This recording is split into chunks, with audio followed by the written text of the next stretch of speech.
उसका नाम आज़ाद था और उसका जीवन भी उसी नाम की तरह उन्मुख था। उसके लिए आसमान सिर्फ एक जगह नहीं था, बल्कि उसका सच्चा घर था।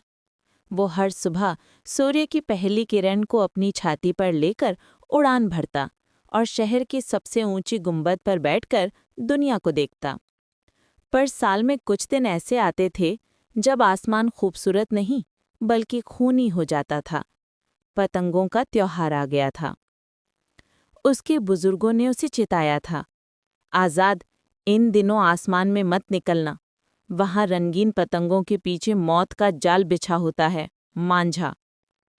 आज़ाद ने हंसकर बात टाल दी थी। उसे अपनी तेज रफ्तार पर गुरूर था। कोई धागा मुझे नहीं रोक सकता, उसने सोचा। एक दोपहर जब आसमान नीले रंग की जगह हजारों लाल, पीले और हरे रंगों से भरा था, आज़ाद को प्यास लगी। सामने की छत पर पानी का कुंड दिख रहा था। प्यास ने उसके डर को दबा दिया। उसने गहरी सांस ली और उड़ान भर दी। वो हजारों पतंगों के बीच से रास्ता बनाता हुआ जा रहा था। तभी एक चमकीली पीली पतंग के पीछे से आती एक तेज सरसराती आवाज आई। ये वो आवाज थी जो हवा को काटती है। आज़ाद को एहसास होने से पहले ही एक अदृश्य कांच की परत वाला धागा, मांझा, उसके पंखों के बीच से गुजर गया। ये इतनी तेजी से हुआ कि उसे दर्द नहीं, बल्कि सिर्फ एक भयंकर शून्य महसूस हुआ।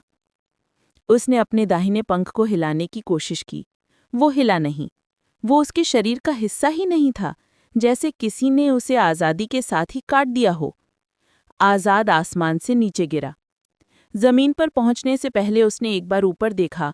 वही आसमान जो उसका घर था, अब उसे बेरहमी से मार रहा था। वो एक सुनसान छत पर गिरा, जहां उसका घायल पंख प्लास्टिक के एक टुकड़े पर अटका था। कुछ देर बाद एक छोटा बच्चा उसे उठाकर लाया। बच्चे ने उसके पंख को सहलाया, पर आज़ाद अब हिल नहीं रहा था। उस दिन आज़ाद ने सिर्फ अपना पंख नहीं खोया, बल्कि उसने अपने नाम का मतलब भी खो दिया। आसमान अभी भी ऊपर नीला और खूबसूरत था, पर अब आज़ाद उसे छू नहीं सकता था। अगले पाठ के लिए लाइक और सब्सक्राइब करो।